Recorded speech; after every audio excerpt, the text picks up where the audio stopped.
أعوذ بالله من الشيطان الرجيم. بسم الله الرحمن الرحيم. ألف لام ميم.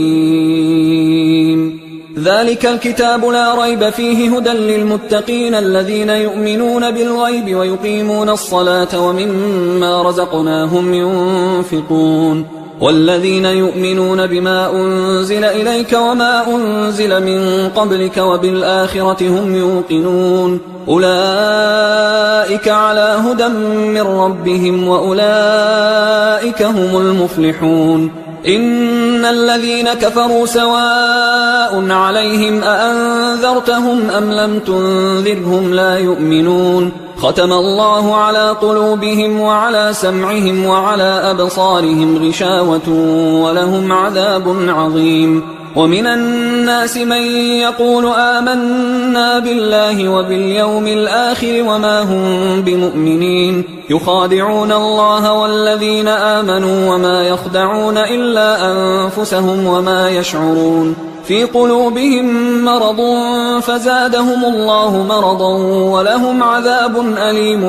بما كانوا يكذبون. وإذا قيل لهم لا تفسدوا في الأرض قالوا إنما نحن مصلحون ألا إنهم هم المفسدون ولكن لا يشعرون. وإذا قيل لهم آمنوا كما آمن الناس قالوا أنؤمن كما آمن السفهاء ألا إنهم هم السفهاء ولكن لا يعلمون. وإذا لقوا الذين آمنوا قالوا آمنا وإذا خلوا إلى شياطينهم قالوا إنا معكم إنما نحن مستهزئون. الله يستهزئ بهم ويمدهم في طغيانهم يعمهون. أولئك الذين اشتروا الضلالة بالهدى فما ربحت تجارتهم وما كانوا مهتدين. مثلهم كمثل الذي استوقد نارا فلما أضاءت ما حوله ذهب الله بنورهم وتركهم في ظلمات لا يبصرون. صم بكم عمي فهم لا يرجعون. أو كصيب من السماء فيه ظلمات ورعد وبرق يجعلون أصابعهم في آذانهم من الصواعق حذر الموت والله محيط بالكافرين. يكاد البرق يخطف أبصارهم كلما أضاء لهم مشوا فيه وإذا أظلم عليهم قاموا ولو شاء الله لذهب بسمعهم وأبصارهم إن الله على كل شيء قدير. يا أيها الناس اعبدوا ربكم الذي خلقكم والذين من قبلكم لعلكم تتقون. الذي جعل لكم الأرض فراشا والسماء بناء وأنزل من السماء ماء فأخرج به من الثمرات رزقا لكم فلا تجعلوا لله أندادا وأنتم تعلمون. وإن كنتم في ريب مما نزلنا على عبدنا فأتوا بسورة من مثله وادعوا شهداءكم من دون الله إن كنتم صادقين. فإن لم تفعلوا ولن تفعلوا فاتقوا النار التي وقودها الناس والحجارة أعدت للكافرين. وبشر الذين آمنوا وعملوا الصالحات أن لهم جنات تجري من تحتها الأنهار كلما رزقوا منها من ثمرة رزقا قالوا هذا الذي رزقنا من قبل وأتوا به متشابها ولهم فيها أزواج مطهرة وهم فيها خالدون. إن الله لا يستحيي أن يضرب مثلا ما بعوضة فما فوقها فأما الذين آمنوا فيعلمون أنه الحق من ربهم، وأما الذين كفروا فيقولون ماذا أراد الله بهذا مثلا يضل به كثيرا ويهدي به كثيرا وما يضل به إلا الفاسقين الذين ينقضون عهد الله من بعد ميثاقه ويقطعون ما أمر الله به أن يوصل ويفسدون في الأرض، أولئك هم الخاسرون. كيف تكفرون بالله وكنتم أمواتا فأحياكم ثم يميتكم ثم يحييكم ثم إليه ترجعون. هو الذي خلق لكم ما في الأرض جميعا ثم استوى إلى السماء فسواهن 7 سماوات وهو بكل شيء عليم. وإذ قال ربك للملائكة إني جاعل في الأرض خليفة قالوا أتجعل فيها من يفسد فيها ويسفك الدماء ونحن نسبح بحمدك ونقدس لك قال إني أعلم ما لا تعلمون. وعلم آدم الأسماء كلها ثم عرضهم على الملائكة فقال أنبئوني بأسماء هؤلاء إن كنتم صادقين. قالوا سبحانك لا علم لنا إلا ما علمتنا إنك أنت العليم الحكيم. قال يا آدم أنبئهم بأسمائهم فلما أنبأهم بأسمائهم قال ألم أقل لكم إني أعلم غيب السماوات والأرض وأعلم ما تبدون وما كنتم تكتمون. وإذ قلنا للملائكة اسجدوا لآدم فسجدوا إلا إبليس أبى واستكبر وكان من الكافرين. وقلنا يا آدم اسكن أنت وزوجك الجنة وكلا منها رغدا حيث شئتما ولا تقربا هذه الشجرة فتكونا من الظالمين. فأزلهما الشيطان عنها فأخرجهما مما كانا فيه وقلنا اهبطوا بعضكم لبعض عدو ولكم في الأرض مستقر ومتاع إلى حين. فتلقى آدم من ربه كلمات فتاب عليه إنه هو التواب الرحيم. قلنا اهبطوا منها جميعا فإما يأتينكم مني هدى فمن تبع هداي فلا خوف عليهم ولا هم يحزنون. والذين كفروا وكذبوا بآياتنا أولئك أصحاب النار هم فيها خالدون. يا بني إسرائيل اذكروا نعمتي التي أنعمت عليكم وأوفوا بعهدي أوف بعهدكم وإياي فارهبون. وآمنوا بما أنزلت مصدقا لما معكم ولا تكونوا أول كافر به ولا تشتروا بآياتي ثمنا قليلا وإياي فاتقون. ولا تلبسوا الحق بالباطل وتكتموا الحق وأنتم تعلمون. وأقيموا الصلاة وآتوا الزكاة واركعوا مع الراكعين. أتأمرون الناس بالبر وتنسون أنفسكم وأنتم تتلون الكتاب أفلا تعقلون. واستعينوا بالصبر والصلاة وإنها لكبيرة إلا على الخاشعين الذين يظنون أنهم ملاقو ربهم وأنهم إليه راجعون. يا بني إسرائيل اذكروا نعمتي التي أنعمت عليكم وأني فضلتكم على العالمين. واتقوا يوما لا تجزي نفس عن نفس شيئا ولا يقبل منها شفاعة ولا يؤخذ منها عدل ولا هم ينصرون. وإذ نجيناكم من آل فرعون يسومونكم سوء العذاب يذبحون أبناءكم ويستحيون نساءكم وفي ذلكم بلاء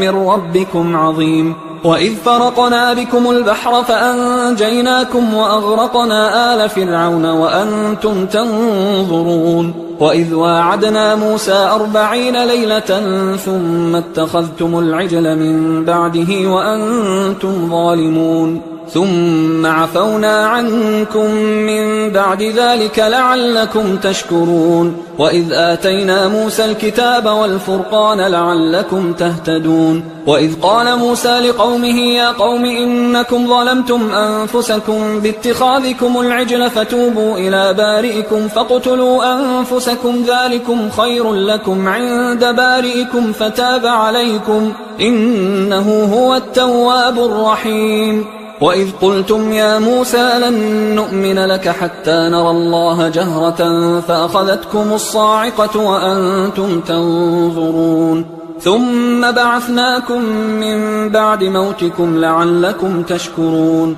وظللنا عليكم الغمام وأنزلنا عليكم المن والسلوى كلوا من طيبات ما رزقناكم وما ظلمونا ولكن كانوا أنفسهم يظلمون وإذ قلنا ادخلوا هذه القرية فكلوا منها حيث شئتم رغدا وادخلوا الباب سجدا وقولوا حطة نغفر لكم خطاياكم وسنزيد المحسنين فبدل الذين ظلموا قولا غير الذي قيل لهم فأنزلنا على الذين ظلموا رجزا من السماء بما كانوا يفسقون وإذ استسقى موسى لقومه فقلنا اضرب بعصاك الحجر فانفجرت منه 12 عينا قد علم كل أناس مشربهم كلوا واشربوا من رزق الله ولا تعثوا في الأرض مفسدين وإذ قلتم يا موسى لن نصبر على طعام واحد فادع لنا ربك يخرج لنا مما تنبت الأرض من بقلها وقثائها وفومها وعدسها وبصلها قال أتستبدلون الذي هو أدنى بالذي هو خير اهبطوا مصرا فإن لكم ما سألتم وضربت عليهم الذلة والمسكنة وباءوا بغضب من الله ذلك بأنهم كانوا يكفرون بآيات الله ويقتلون النبيين بغير الحق ذلك بما عصوا وكانوا يعتدون إن الذين آمنوا والذين هادوا والنصارى والصابئين من آمن بالله واليوم الآخر وعمل صالحا فلهم أجرهم عند ربهم ولا خوف عليهم ولا هم يحزنون وإذ أخذنا ميثاقكم ورفعنا فوقكم الطور خذوا ما آتيناكم بقوة واذكروا ما فيه لعلكم تتقون ثم توليتم من بعد ذلك فلولا فضل الله عليكم ورحمته لكنتم من الخاسرين ولقد علمتم الذين اعتدوا منكم في السبت فقلنا لهم كونوا قردة خاسئين فجعلناها نكالا لما بين يديها وما خلفها وموعظة للمتقين وإذ قال موسى لقومه إن الله يأمركم أن تذبحوا بقرة قالوا أتتخذنا هزوا قال أعوذ بالله أن أكون من الجاهلين قالوا ادع لنا ربك يبين لنا ما هي قال إنه يقول إنها بقرة لا فارض ولا بكر عوان بين ذلك فافعلوا ما تؤمرون قالوا ادع لنا ربك يبين لنا ما لونها قال إنه يقول إنها بقرة صفراء فاقع لونها تسر الناظرين قالوا ادع لنا ربك يبين لنا ما هي إن البقرة شابه علينا وإنا إن شاء الله لمهتدون قال إنه يقول إنها بقرة لا ذلول تثير الأرض ولا تسقي الحرث مسلمة لا شية فيها قالوا الآن جئت بالحق فذبحوها وما كادوا يفعلون وإذ قتلتم نفسا فادارأتم فيها والله مخرج ما كنتم تكتمون فقلنا اضربوه ببعضها كذلك يحيي الله الموتى ويريكم آياته لعلكم تعقلون ثم قست قلوبكم من بعد ذلك فهي كالحجارة أو أشد قسوة وإن من الحجارة لما يتفجر منه الأنهار وإن منها لما يشقق فيخرج منه الماء وإن منها لما يهبط من خشية الله وما الله بغافل عما تعملون أفتطمعون أن يؤمنوا لكم وقد كان فريق منهم يسمعون كلام الله ثم يحرفونه من بعد ما عقلوه وهم يعلمون وإذا لقوا الذين آمنوا قالوا آمنا وإذا خلا بعضهم إلى بعض قالوا أتحدثونهم بما فتح الله عليكم ليحاجوكم به عند ربكم أفلا تعقلون أولا يعلمون أن الله يعلم ما يسرون وما يعلنون ومنهم أميون لا يعلمون الكتاب إلا أماني وإنهم إلا يظنون فويل للذين يكتبون الكتاب بأيديهم ثم يقولون هذا من عند الله ليشتروا به ثمنا قليلا فويل لهم مما كتبت أيديهم وويل لهم مما يكسبون وقالوا لن تمسنا النار إلا أياما معدودة قل أتخذتم عند الله عهدا فلن يخلف الله عهده أم تقولون على الله ما لا تعلمون بلى من كسب سيئة وأحاطت به خطيئته فأولئك أصحاب النار هم فيها خالدون والذين آمنوا وعملوا الصالحات أولئك أصحاب الجنة هم فيها خالدون وإذ أخذنا ميثاق بني إسرائيل لا تعبدون إلا الله وبالوالدين إحسانا وذي القربى واليتامى والمساكين وقولوا للناس حسنا وأقيموا الصلاة وآتوا الزكاة ثم توليتم إلا قليلا منكم وأنتم معرضون وإذ أخذنا ميثاقكم لا تسفكون دماءكم ولا تخرجون أنفسكم من دياركم ثم أقررتم وأنتم تشهدون ثم أنتم هؤلاء تقتلون أنفسكم وتخرجون فريقا منكم من ديارهم تظاهرون عليهم بالإثم والعدوان وإن يأتوكم أسارى تفادوهم وهو محرم عليكم إخراجهم أفتؤمنون ببعض الكتاب وتكفرون ببعض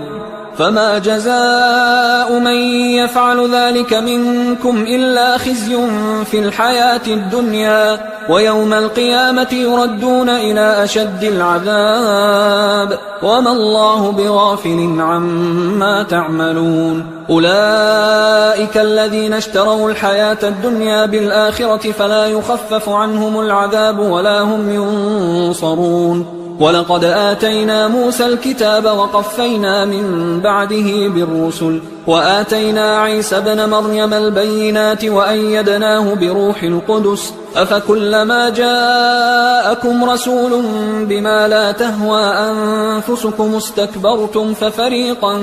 كذبتم وفريقا تقتلون وقالوا قلوبنا غلف بل لعنهم الله بكفرهم فقليلا ما يؤمنون ولما جاءهم كتاب من عند الله مصدق لما معهم وكانوا من قبل يستفتحون على الذين كفروا فلما جاءهم ما عرفوا كفروا به فلعنة الله على الكافرين بئس ما اشتروا به أنفسهم أن يكفروا بما أنزل الله بغيا أن ينزل الله من فضله على من يشاء من عباده فباءوا بغضب على غضب وللكافرين عذاب مهين وإذا قيل لهم آمنوا بما أنزل الله قالوا نؤمن بما أنزل علينا ويكفرون بما وراءه وهو الحق مصدقا لما معهم قل فلم تقتلون أنبياء الله من قبل إن كنتم مؤمنين ولقد جاءكم موسى بالبينات ثم اتخذتم العجل من بعده وأنتم ظالمون وإذ أخذنا ميثاقكم ورفعنا فوقكم الطور خذوا ما آتيناكم بقوة واسمعوا قالوا سمعنا وعصينا وأشربوا في قلوبهم العجل بكفرهم قل بئس ما يأمركم به إيمانكم إن كنتم مؤمنين قل إن كانت لكم الدار الآخرة عند الله خالصة من دون الناس فتمنوا الموت إن كنتم صادقين ولن يتمنوه أبدا بما قدمت أيديهم والله عليم بالظالمين ولتجدنهم أحرص الناس على حياة ومن الذين أشركوا يود أحدهم لو يعمر 1000 سنة وما هو بمزحزحه من العذاب أن يعمر والله بصير بما يعملون قل من كان عدوا لجبريل فإنه نزله على قلبك بإذن الله مصدقا لما بين يديه وهدى وبشرى للمؤمنين من كان عدوا لله وملائكته ورسله وجبريل وميكال فإن الله عدو للكافرين ولقد أنزلنا إليك آيات بينات وما يكفر بها إلا الفاسقون أوكلما عاهدوا عهدا نبذه فريق منهم بل أكثرهم لا يؤمنون ولما جاءهم رسول من عند الله مصدق لما معهم نبذ فريق من الذين أوتوا الكتاب كتاب الله وراء ظهورهم كأنهم لا يعلمون واتبعوا ما تتلو الشياطين على ملك سليمان وما كفر سليمان ولكن الشياطين كفروا يعلمون الناس السحر وما أنزل على الملكين ببابل هاروت وماروت وما يعلمان من أحد حتى يقولا إنما نحن فتنة فلا تكفر فيتعلمون منهما ما يفرقون به بين المرء وزوجه وما هم بضارين به من أحد إلا بإذن الله ويتعلمون ما يضرهم ولا ينفعهم ولقد علموا لمن اشتراه ما له في الآخرة من خلاق ولبئس ما شروا به أنفسهم لو كانوا يعلمون ولو أنهم آمنوا واتقوا لمثوبة من عند الله خير لو كانوا يعلمون يا أيها الذين آمنوا لا تقولوا راعنا وقولوا انظرنا واسمعوا وللكافرين عذاب أليم ما يود الذين كفروا من أهل الكتاب ولا المشركين أن ينزل عليكم من خير من ربكم والله يختص برحمته من يشاء والله ذو الفضل العظيم ما ننسخ من آية أو ننسها نأت بخير منها أو مثلها ألم تعلم أن الله على كل شيء قدير ألم تعلم أن الله له ملك السماوات والأرض وما لكم من دون الله من ولي ولا نصير أم تريدون أن تسألوا رسولكم كما سئل موسى من قبل ومن يتبدل الكفر بالإيمان فقد ضل سواء السبيل ود كثير من أهل الكتاب لو يردونكم من بعد إيمانكم كفارا حسدا من عند أنفسهم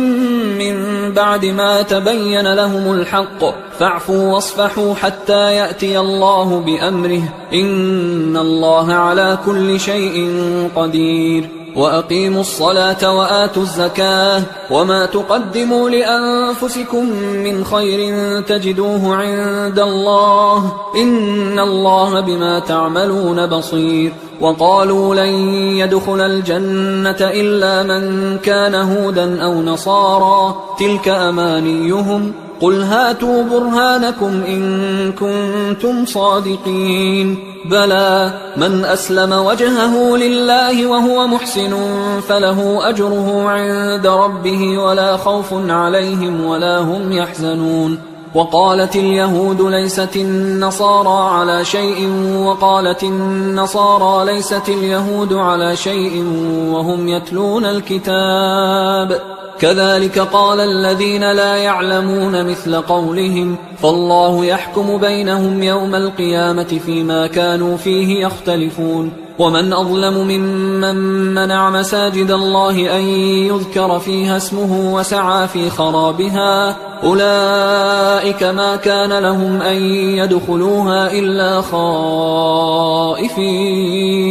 لهم في الدنيا خزي ولهم في الآخرة عذاب عظيم ولله المشرق والمغرب فأينما تولوا فثم وجه الله إن الله واسع عليم وقالوا اتخذ الله ولدا سبحانه بل له ما في السماوات والأرض كل له قانتون بديع السماوات والأرض وإذا قضى أمرا فإنما يقول له كن فيكون وقال الذين لا يعلمون لولا يكلمنا الله أو تأتينا آية كذلك قال الذين من قبلهم مثل قولهم تشابهت قلوبهم قد بينا الآيات لقوم يوقنون إنا أرسلناك بالحق بشيرا ونذيرا ولا تسأل عن أصحاب الجحيم ولن ترضى عنك اليهود ولا النصارى حتى تتبع ملتهم قل إن هدى الله هو الهدى ولئن اتبعت أهواءهم بعد الذي جاءك من العلم ما لك من الله من ولي ولا نصير الذين آتيناهم الكتاب يتلونه حق تلاوته أولئك يؤمنون به ومن يكفر به فأولئك هم الخاسرون يا بني إسرائيل اذكروا نعمتي التي أنعمت عليكم وأني فضلتكم على العالمين واتقوا يوما لا تجزي نفس عن نفس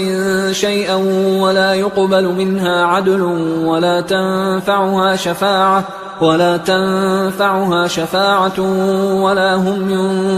ينصرون وإذ ابتلى إبراهيم ربه بكلمات فأتمهن قال إني جاعلك للناس إماما قال ومن ذريتي قال لا ينال عهد الظالمين وإذ جعلنا البيت مثابة للناس وأمنا واتخذوا من مقام إبراهيم مصلى وعهدنا إلى إبراهيم وإسماعيل أن طهرا بيتي للطائفين والعاكفين والركع السجود وإذ قال إبراهيم رب اجعل هذا بلدا آمنا وارزق أهله من الثمرات من آمن منهم بالله واليوم الآخر قال ومن كفر فأمتعه قليلا ثم أضطره إلى عذاب النار وبئس المصير وإذ يرفع إبراهيم القواعد من البيت وإسماعيل ربنا تقبل منا إنك أنت السميع العليم ربنا وجعلنا مسلمين لك ومن ذريتنا أمة مسلمة لك وأرنا مناسكنا وتب علينا إنك أنت التواب الرحيم ربنا وابعث فيهم رسولا منهم يتلو عليهم آياتك ويعلمهم الكتاب والحكمة ويزكيهم إنك أنت العزيز الحكيم ومن يرغب عن ملة إبراهيم إلا من سفه نفسه ولقد اصطفيناه في الدنيا وإنه في الآخرة لمن الصالحين إذ قال له ربه أسلم قال أسلمت لرب العالمين. ووصى بها إبراهيم بنيه ويعقوب يا بني إن الله اصطفى لكم الدين فلا تموتن إلا وأنتم مسلمون. أم كنتم شهداء إذ حضر يعقوب الموت إذ قال لبنيه ما تعبدون من بعدي قالوا نعبد إلهك وإله آبائك إبراهيم وإسماعيل وإسحاق إلها واحدا ونحن له مسلمون. تلك أمة قد خلت لها ما كسبت ولكم ما كسبتم ولا تسألون عما كانوا يعملون. وقالوا كونوا هودا أو نصارى تهتدوا قل بل ملة إبراهيم حنيفا وما كان من المشركين. قولوا آمنا بالله وما أنزل إلينا وما أنزل إلى إبراهيم وإسماعيل وإسحاق ويعقوب والأسباط وما أوتي موسى وعيسى وما أوتي النبيون من ربهم لا نفرق بين أحد منهم ونحن له مسلمون. فإن آمنوا بمثل ما آمنتم به فقد اهتدوا وإن تولوا فإنما هم في شقاق فسيكفيكهم الله وهو السميع العليم. صبغة الله ومن أحسن من الله صبغة ونحن له عابدون. قل أتحاجوننا في الله وهو ربنا وربكم ولنا أعمالنا ولكم أعمالكم ونحن له مخلصون. أم تقولون إن إبراهيم وإسماعيل وإسحاق ويعقوب والأسباط كانوا هودا أو نصارى قل أأنتم أعلم أم الله ومن أظلم ممن كتم شهادة عنده من الله وما الله بغافل عما تعملون. تلك أمة قد خلت لها ما كسبت ولكم ما كسبتم ولا تسألون عما كانوا يعملون. سيقول السفهاء من الناس ما ولاهم عن قبلتهم التي كانوا عليها قل لله المشرق والمغرب يهدي من يشاء إلى صراط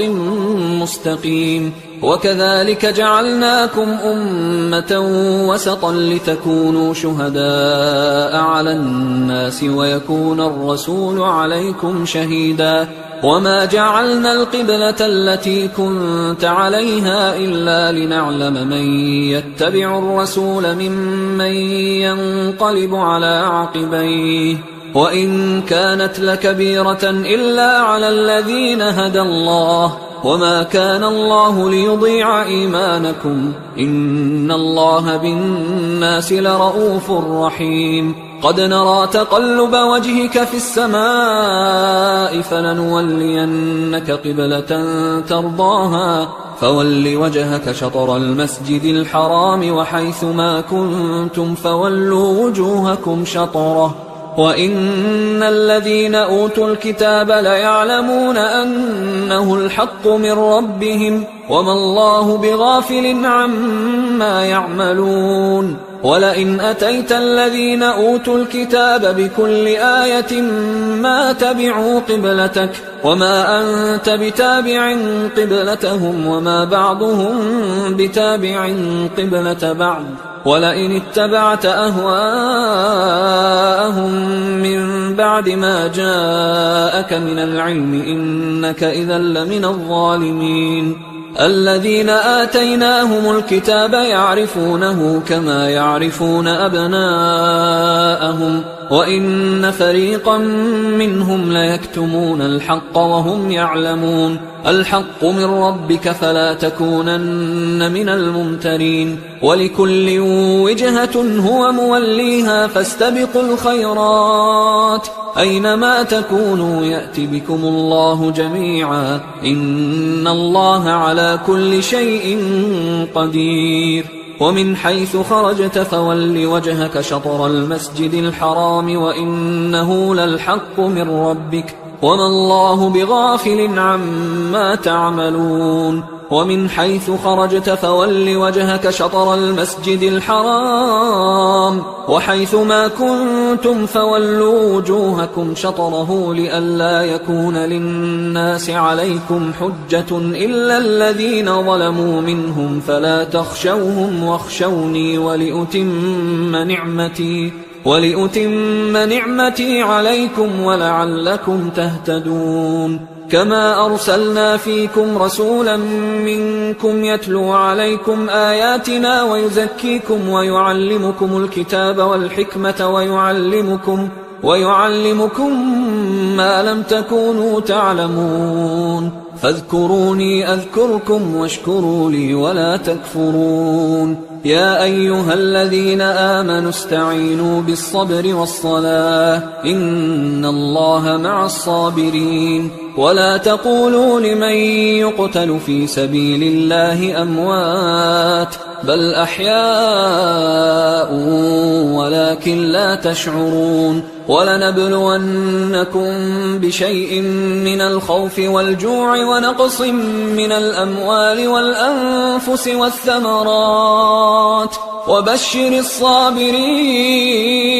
الذين إذا أصابتهم مصيبة قالوا إنا لله وإنا إليه راجعون أولئك عليهم صلوات من ربهم ورحمة وأولئك هم المهتدون إن الصفا والمروة من شعائر الله فمن حج البيت أو اعتمر فلا جناح عليه أن يطوف بهما ومن تطوع خيرا فإن الله شاكر عليم إن الذين يكتمون ما أنزلنا من البينات والهدى من بعد ما بيناه للناس في الكتاب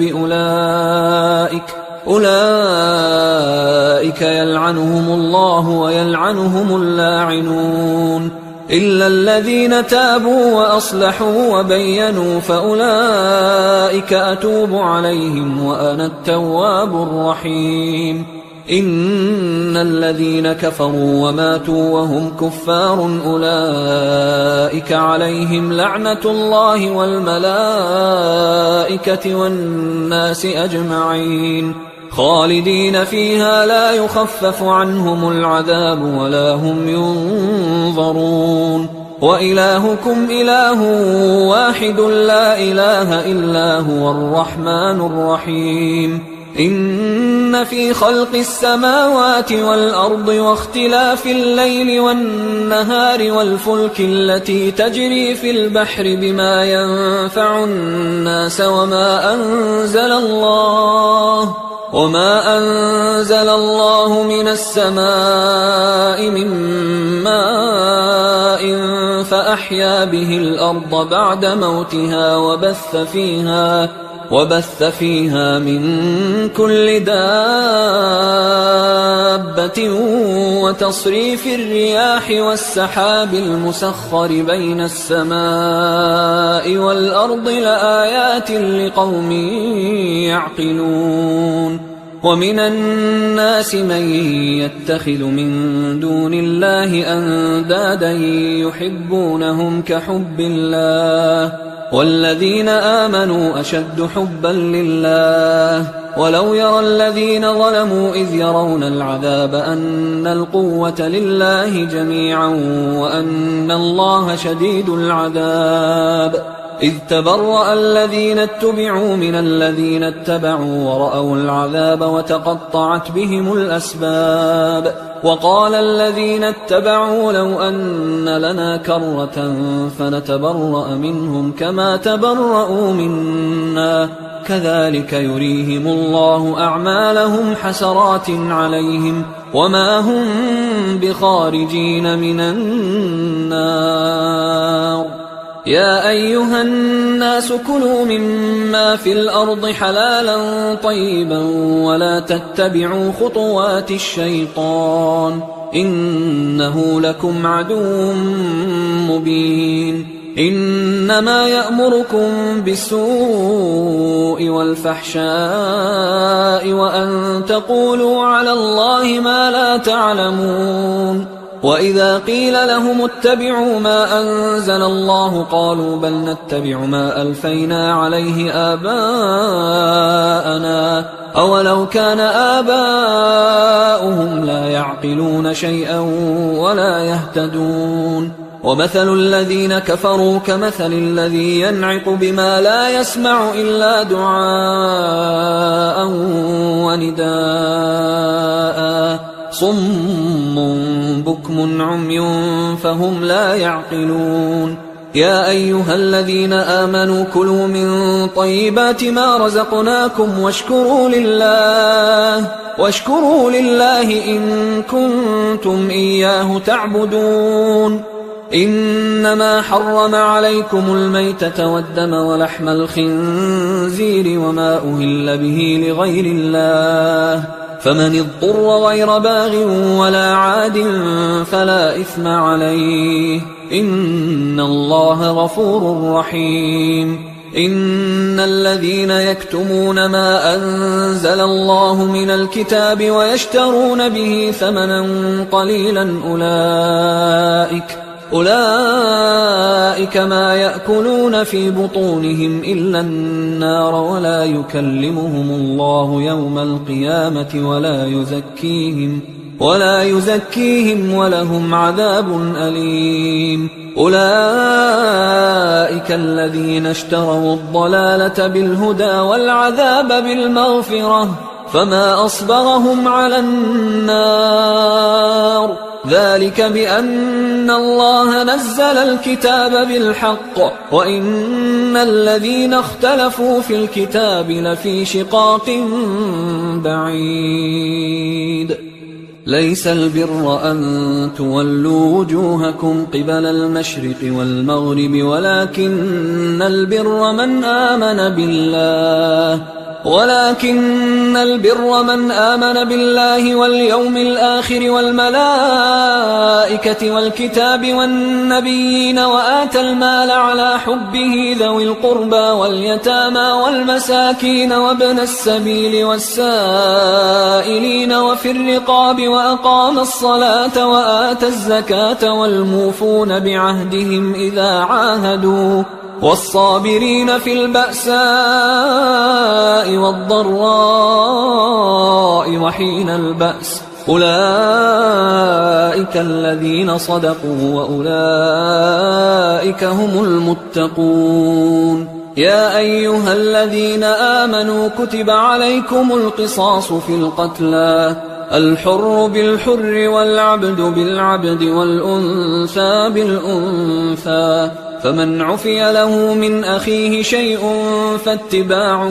بالمعروف وأداء إليه بإحسان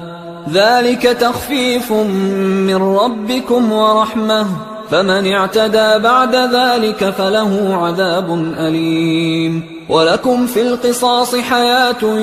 يا أولي الألباب لعلكم تتقون. كتب عليكم إذا حضر أحدكم الموت إن ترك خيرا الوصية للوالدين والأقربين بالمعروف حقا على المتقين فمن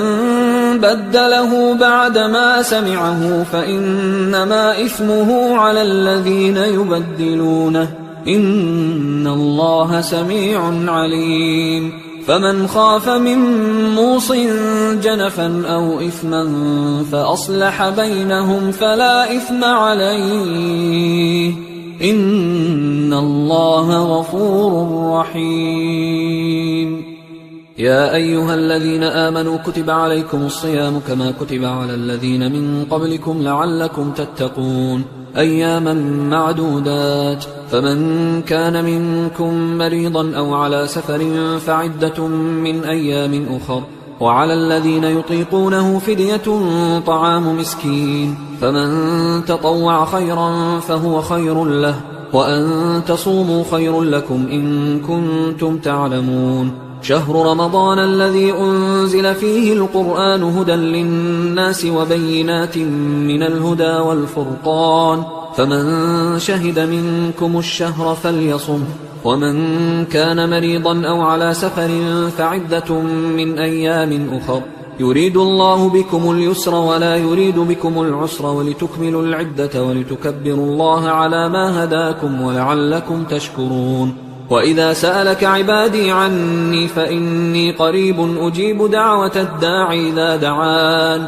فليستجيبوا لي وليؤمنوا بي لعلهم يرشدون أحل لكم ليلة الصيام الرفث إلى نسائكم هن لباس لكم وأنتم لباس لهن علم الله أنكم كنتم تختانون أنفسكم فتاب عليكم وعفى عنكم فالآن باشروهن وابتغوا ما كتب الله لكم وكلوا واشربوا حتى يتبين لكم الخيط الأبيض من الخيط الأسود من الفجر ثم أتموا الصيام إلى الليل ولا تباشروهن وأنتم عاكفون في المساجد تلك حدود الله فلا تقربوها كذلك يبين الله آياته للناس لعلهم يتقون ولا تأكلوا أموالكم بينكم بالباطل وتدلوا بها إلى الحكام لتأكلوا فريقا من أموال الناس بالإثم وأنتم تعلمون يسألونك عن الأهلة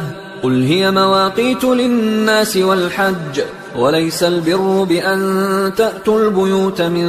ظهورها ولكن البر من اتقى وأتوا البيوت من أبوابها واتقوا الله لعلكم تفلحون وقاتلوا في سبيل الله الذين يقاتلونكم ولا تعتدوا إن الله لا يحب المعتدين وقتلوهم حيث ثقفتموهم وأخرجوهم من حيث أخرجوكم والفتنة أشد من القتل ولا تقاتلوهم عند المسجد الحرام حتى يقاتلوكم فيه فإن قاتلوكم فاقتلوهم كذلك جزاء الكافرين فإن انتهوا فإن الله غفور رحيم وقاتلوهم حتى لا تكون فتنة ويكون الدين لله فإن انتهوا فلا عدوان إلا على الظالمين الشهر الحرام بالشهر الحرام والحرمات قصاص فمن اعتدى عليكم فاعتدوا عليه بمثل ما اعتدى عليكم واتقوا الله واعلموا أن الله مع المتقين وأنفقوا في سبيل الله ولا تلقوا بأيديكم إلى التهلكة وأحسنوا إن الله يحب المحسنين وأتموا الحج والعمرة لله فإن أحصرتم فما استيسر من الهدي ولا تحلقوا رؤوسكم حتى يبلغ الهدي محله فمن كان منكم مريضا أو به أذى من رأسه ففدية من صيام أو صدقة أو نسك فإذا أمنتم فمن تمتع بالعمرة إلى الحج فما استيسر من الهدي فمن لم يجد فصيام 3 أيام في الحج و7 إذا رجعتم تلك 10 كاملة ذلك لمن لم يكن أهله حاضر المسجد الحرام واتقوا الله واعلموا أن الله شديد العقاب الحج أشهر معلومات فمن فرض فيهن الحج فلا رفث ولا فسوق ولا جدال في الحج وما تفعلوا من خير يعلمه الله وتزودوا فإن خير الزاد التقوى واتقون يا أولي الألباب ليس عليكم جناح أن تبتغوا فضلا من ربكم فإذا أفضتم من عرفات فاذكروا الله عند المشعر الحرام واذكروه كما هداكم وإن كنتم من قبله لمن الضالين ثم أفيضوا من حيث أفاض الناس واستغفروا الله إن الله غفور رحيم فإذا قضيتم مناسككم فاذكروا الله كذكركم آباءكم أو أشد ذكرا فمن الناس من يقول ربنا آتنا في الدنيا وما له في الآخرة من خلاق ومنهم من يقول ربنا آتنا في الدنيا حسنة وفي الآخرة حسنة وقنا عذاب النار أولئك لهم نصيب مما كسبوا والله سريع الحساب واذكروا الله في أيام معدودات فمن تعجل في يومين فلا إثم عليه ومن تأخر فلا إثم عليه لمن اتقى واتقوا الله واعلموا أنكم إليه تحشرون ومن الناس من يعجبك قوله في الحياة الدنيا ويشهد الله على ما في قلبه وهو ألد الخصام وإذا تولى سعى في الأرض ليفسد فيها ويهلك الحرث والنسل والله لا يحب الفساد وإذا قيل له اتق الله أخذته العزة بالإثم فحسبه جهنم ولبئس المهاد ومن الناس من يشري نفسه ابتغاء مرضات الله والله رؤوف بالعباد يا أيها الذين آمنوا ادخلوا في السلم كافة ولا تتبعوا خطوات الشيطان إنه لكم عدو مبين فإن زللتم من بعد ما جاءتكم البينات فاعلموا أن الله عزيز حكيم هل ينظرون إلا أن يأتيهم الله في ظلل من الغمام والملائكة وقضي الأمر وإلى الله ترجع الأمور سل بني إسرائيل كم آتيناهم من آية بينة ومن يبدل نعمة الله من بعد ما جاءته فإن الله شديد العقاب زين للذين كفروا الحياة الدنيا ويسخرون من الذين آمنوا والذين اتقوا فوقهم يوم القيامة والله يرزق من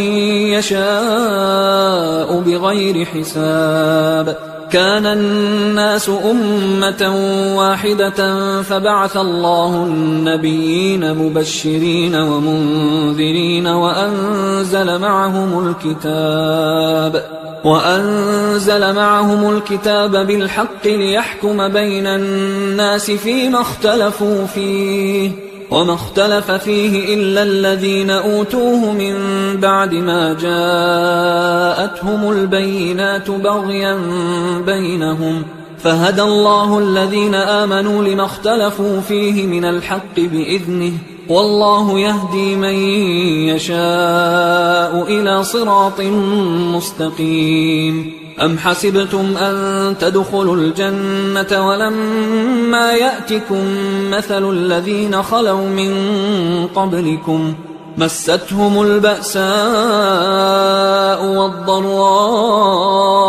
وزلزلوا حتى يقول الرسول والذين آمنوا معه متى نصر الله ألا إن نصر الله قريب يسألونك ماذا ينفقون قل ما أنفقتم من خير فللوالدين والأقربين واليتامى والمساكين وابن السبيل وما تفعلوا من خير فإن الله به عليم كتب عليكم القتال وهو كره لكم، وعسى أن تكرهوا شيئا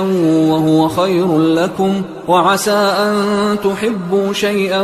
وهو شر لكم، والله يعلم وأنتم لا تعلمون. يسألونك عن الشهر الحرام قتال فيه، قل قتال فيه كبير، وصد عن سبيل الله وكفر به والمسجد الحرام وإخراج أهله منه أكبر عند الله، والفتنة أكبر من القتل، ولا يزالون يقاتلونكم حتى يردوكم عن دينكم إن استطاعوا، ومن يرتدد منكم عن دينه فيمت وهو كافر فأولئك حبطت أعمالهم في الدنيا والآخرة، وأولئك أصحاب النار هم فيها خالدون. إن الذين آمنوا والذين هاجروا وجاهدوا في سبيل الله أولئك يرجون رحمة الله، والله غفور رحيم. يسألونك عن الخمر والميسر قل فيهما إثم كبير ومنافع للناس وإثمهما أكبر من نفعهما، ويسألونك ماذا ينفقون قل العفو، كذلك يبين الله لكم الآيات لعلكم تتفكرون في الدنيا والآخرة. ويسألونك عن اليتامى قل إصلاح لهم خير، وإن تخالطوهم فإخوانكم والله يعلم المفسد من المصلح، ولو شاء الله لأعنتكم إن الله عزيز حكيم. ولا تنكحوا المشركات حتى يؤمن، ولأمة مؤمنة خير من مشركة ولو أعجبتكم، ولا تنكحوا المشركين حتى يؤمنوا، ولعبد مؤمن خير من مشرك ولو أعجبكم، أولئك يدعون إلى النار والله يدعو إلى الجنة والمغفرة بإذنه، ويبين آياته للناس لعلهم يتذكرون. ويسألونك عن المحيض قل هو أذى فاعتزلوا النساء في المحيض ولا تقربوهن حتى يطهرن، فإذا تطهرن فأتوهن من حيث أمركم الله، إن الله يحب التوابين ويحب المتطهرين. نساؤكم حرث لكم فأتوا حرثكم أنى شئتم، وقدموا لأنفسكم واتقوا الله واعلموا أنكم ملاقوه، وبشر المؤمنين. ولا تجعلوا الله عرضة لأيمانكم أن تبروا وتتقوا وتصلحوا بين الناس، والله سميع عليم. لا يؤاخذكم الله باللغو في أيمانكم ولكن يؤاخذكم بما كسبت قلوبكم، والله غفور حليم. للذين يؤلون من نسائهم تربص 4 أشهر، فإن فاءوا فإن الله غفور رحيم، وإن عزموا الطلاق فإن الله سميع عليم. والمطلقات يتربصن بأنفسهن 3 قروء، ولا يحل لهن أن يكتمن ما خلق الله في أرحامهن إن كن يؤمن بالله واليوم الآخر، وبعولتهن أحق بردهن في ذلك إن أرادوا إصلاحا، ولهن مثل الذي عليهن بالمعروف وللرجال عليهن درجة، والله عزيز حكيم. الطلاق 2، فإمساكم بمعروف أو تسريح بإحسان، ولا يحل لكم أن تأخذوا مما آتيتموهن شيئا إلا أن يخافا ألا يقيما حدود الله، فإن خفتم ألا يقيما حدود الله فلا جناح عليهما فيما افتدت به، تلك حدود الله فلا تعتدوها، ومن يتعد حدود الله فأولئك هم الظالمون. فإن طلقها فلا تحل له من بعد حتى تنكح زوجا غيره، فإن طلقها فلا جناح عليهما أن يتراجعا إن ظنا أن يقيما حدود الله، وتلك حدود الله يبينها لقوم يعلمون. وإذا طلقتم النساء فبلغن أجلهن فأمسكوهن بمعروف أو سرحوهن بمعروف، ولا تمسكوهن ضرارا لتعتدوا، ومن يفعل ذلك فقد ظلم نفسه. ولا تتخذوا آيات الله هزوا، واذكروا نعمة الله عليكم وما أنزل عليكم من الكتاب والحكمة يعظكم به، واتقوا الله واعلموا أن الله بكل شيء عليم. وإذا طلقتم النساء فبلغن أجلهن فلا تعضلوهن أن ينكحن أزواجهن إذا تراضوا بينهم بالمعروف، ذلك يوعظ به من كان منكم يؤمن بالله واليوم الآخر، ذلكم أزكى لكم وأطهر، والله يعلم وأنتم لا تعلمون. والوالدات يرضعن أولادهن حولين كاملين لمن أراد أن يتم الرضاعة، وعلى المولود له رزقهن وكسوتهن بالمعروف، لا تكلف نفس إلا وسعها، لا تضار والدة بولدها ولا مولود له بولده، وعلى الوارث مثل ذلك، فإن أرادا فصالا عن تراض منهما وتشاور فلا جناح عليهما. وإن أردتم أن تسترضعوا أولادكم فلا جناح عليكم إذا سلمتم ما آتيتم بالمعروف، واتقوا الله واعلموا أن الله بما تعملون بصير. والذين يتوفون منكم ويذرون أزواجا يتربصن بأنفسهن 4 أشهر و10، فإذا بلغن أجلهن فلا جناح عليكم فيما فعلن في أنفسهن بالمعروف، والله بما تعملون خبير. ولا جناح عليكم فيما عرضتم به من خطبة النساء أو أكننتم في أنفسكم، علم الله أنكم ستذكرونهن ولكن لا تواعدوهن سرا إلا أن تقولوا قولا معروفا، ولا تعزموا عقدة النكاح حتى يبلغ الكتاب أجله، واعلموا أن الله يعلم ما في أنفسكم فاحذروه، واعلموا أن الله غفور حليم. لا جناح عليكم إن طلقتم النساء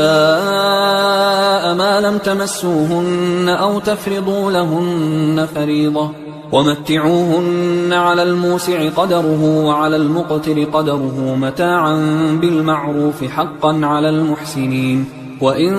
طلقتموهن من قبل أن تمسوهن وقد فرضتم لهن فريضة فنصف ما فرضتم إلا أن يعفون أو يعفو الذي بيده عقدة النكاح، وأن تعفوا أقرب للتقوى، ولا تنسوا الفضل بينكم، إن الله بما تعملون بصير. حافظوا على الصلوات والصلاة الوسطى وقوموا لله قانتين، فإن خفتم فرجالا أو ركبانا، فإذا أمنتم فاذكروا الله كما علمكم ما لم تكونوا تعلمون. والذين يتوفون منكم ويذرون أزواجا وصية لأزواجهم متاعا إلى الحول غير إخراج، فإن خرجن فلا جناح عليكم فيما فعلن في أنفسهن من معروف، والله عزيز حكيم. وللمطلقات متاع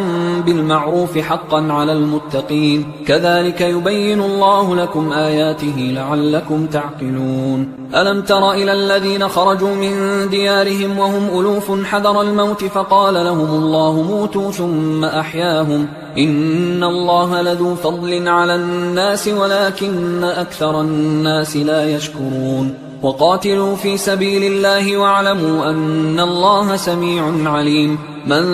ذا الذي يقرض الله قرضا حسنا فيضاعفه له أضعافا كثيرة والله يقبض ويبسط وإليه ترجعون. ألم تر إلى الملأ من بني إسرائيل من بعد موسى إذ قالوا لنبي له مبعث لنا ملكا نقاتل في سبيل الله قال هل عسيتم إن كتب عليكم القتال ألا تقاتلوا قالوا وما لنا ألا نقاتل في سبيل الله وقد أخرجنا من ديارنا وأبنائنا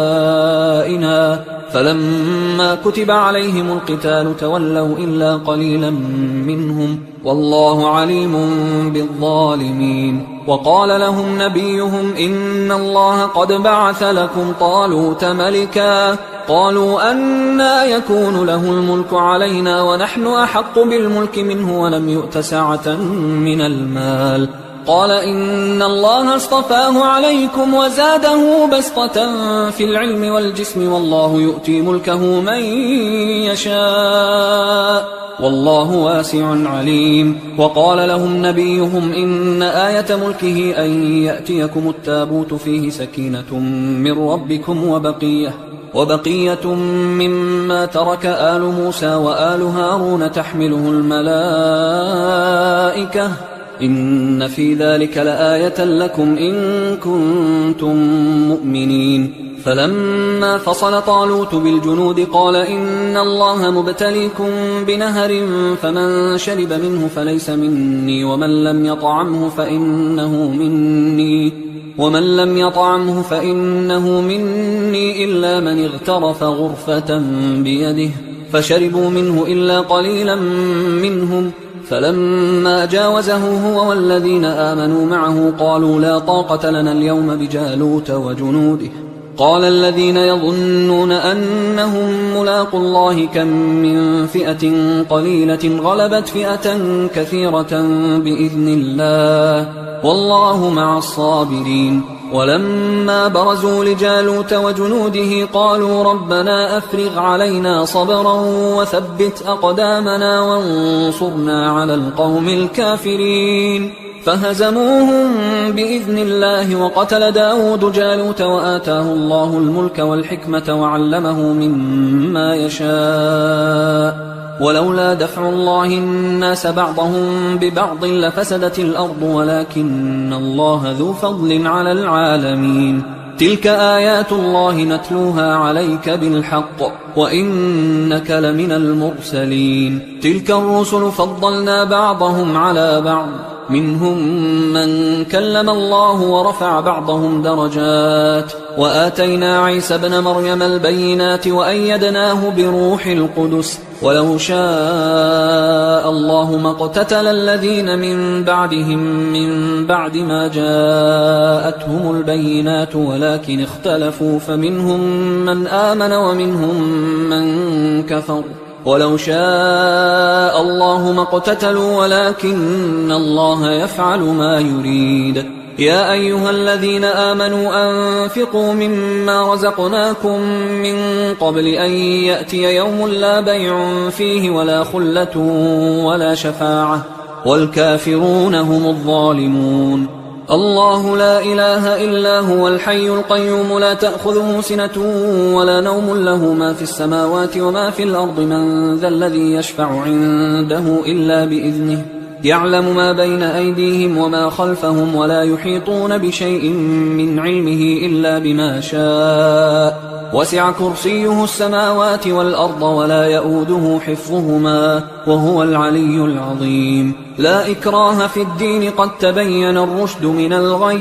فمن يكفر بالطاغوت ويؤمن بالله فقد استمسك بالعروة الوثقى لا انفصام لها والله سميع عليم. الله ولي الذين آمنوا يخرجهم من الظلمات إلى النور والذين كفروا أولياؤهم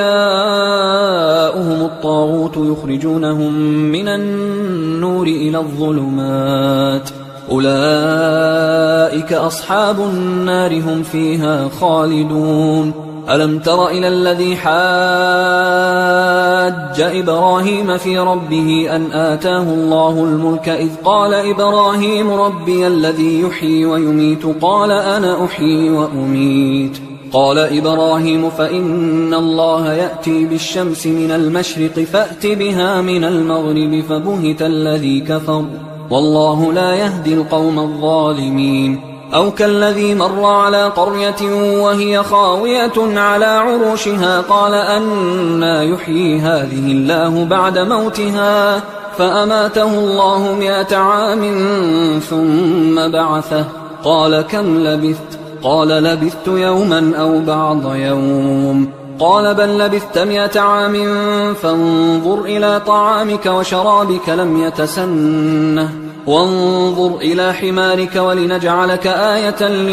للناس وانظر إلى العظام كيف ننشزها ثم نكسوها لحما فلما تبين له قال أعلم أن الله على كل شيء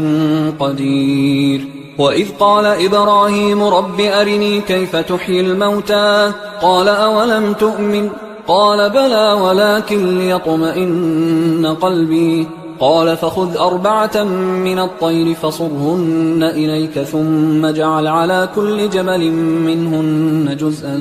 ثم ادعهن يأتينك سعيا واعلم أن الله عزيز حكيم. مثل الذين ينفقون أموالهم في سبيل الله كمثل حبة أنبتت 7 سنابل في كل سنبلة 100 حبة والله يضاعف لمن يشاء والله واسع عليم. الذين ينفقون أموالهم في سبيل الله ثم لا يتبعون ما أنفقوا منا ولا أذى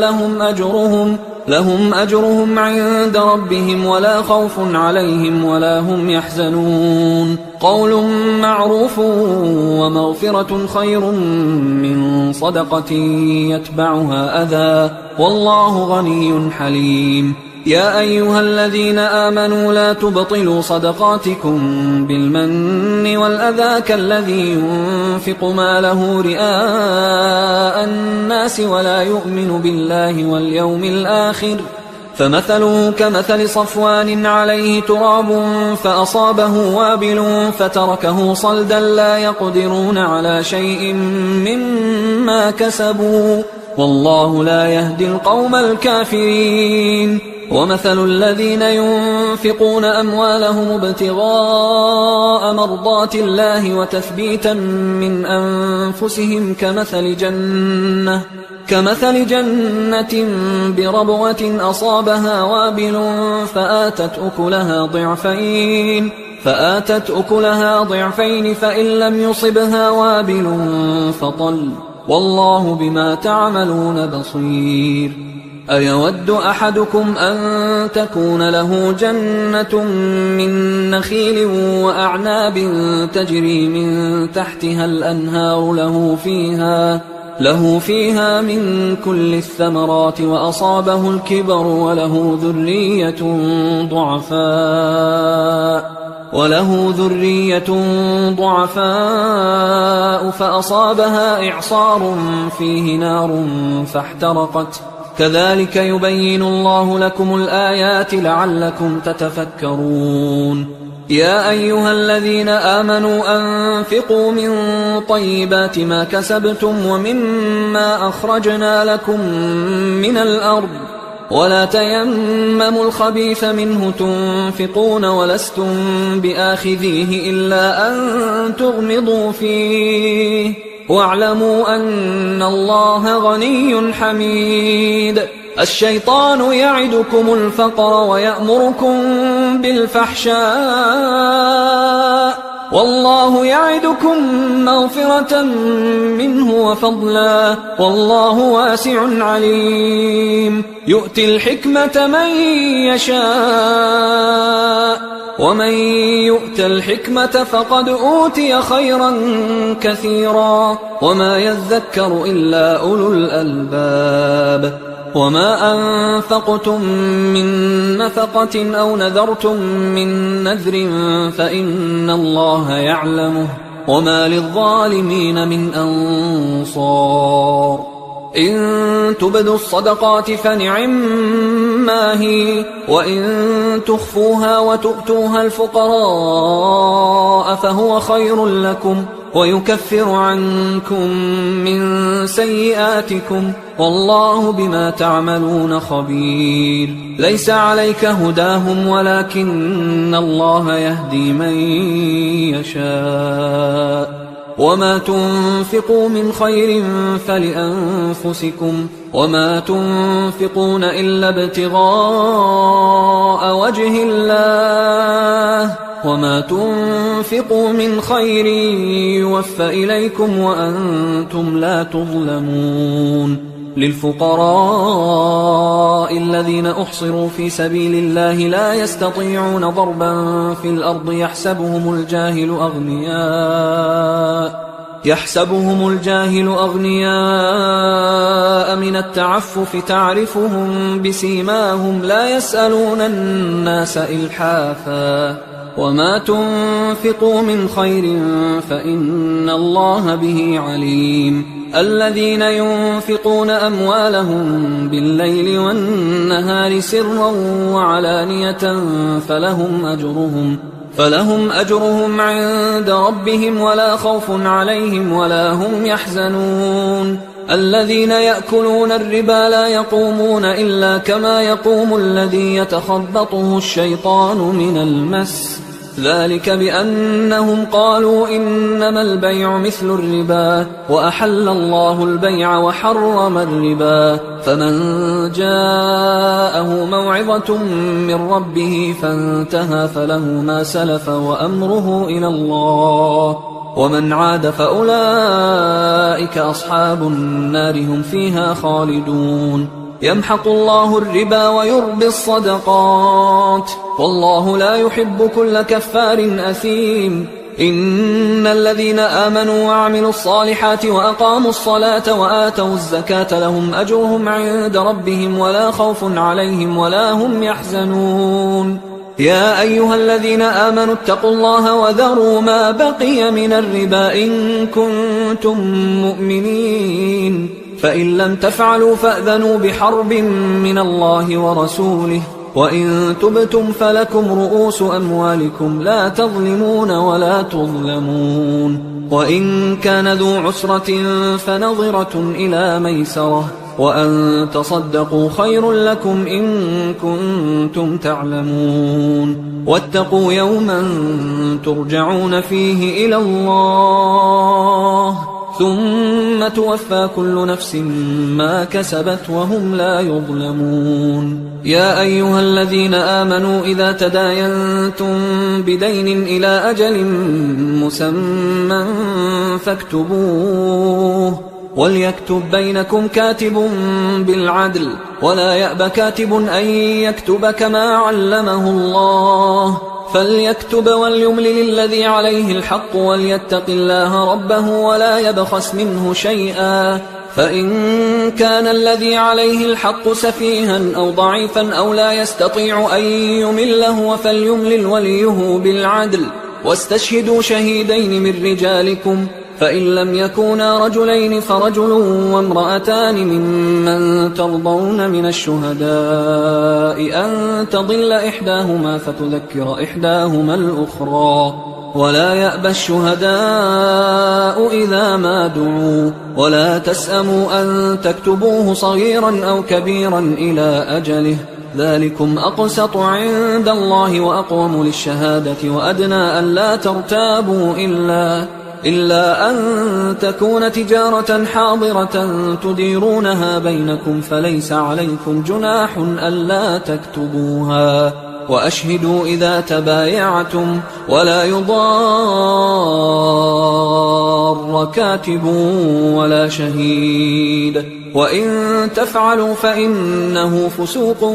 بكم، واتقوا الله ويعلمكم الله والله بكل شيء عليم. وإن كنتم على سفر ولم تجدوا كاتبا فرهان مقبوضة، فإن أمن بعضكم بعضا فليؤدي الذي اؤتمن أمانته وليتق الله ربه، ولا تكتموا الشهادة ومن يكتمها فإنه آثم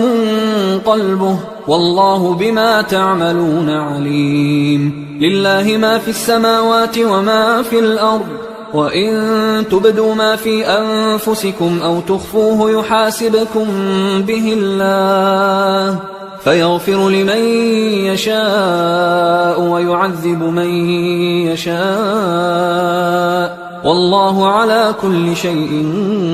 قدير. آمن الرسول بما أنزل إليه من ربه والمؤمنون كل آمن بالله وملائكته وكتبه ورسله لا نفرق بين أحد من رسله وقالوا سمعنا وأطعنا غفرانك ربنا وإليك المصير. لا يكلف الله نفسا إلا وسعها لها ما كسبت وعليها ما اكتسبت ربنا لا تؤاخذنا إن نسينا أو أخطأنا ربنا ولا تحمل علينا إصرا كما حملته على الذين من قبلنا ربنا ولا تحملنا ما لا طاقة لنا به واعف عنا واغفر لنا وارحمنا أنت مولانا فانصرنا على القوم الكافرين.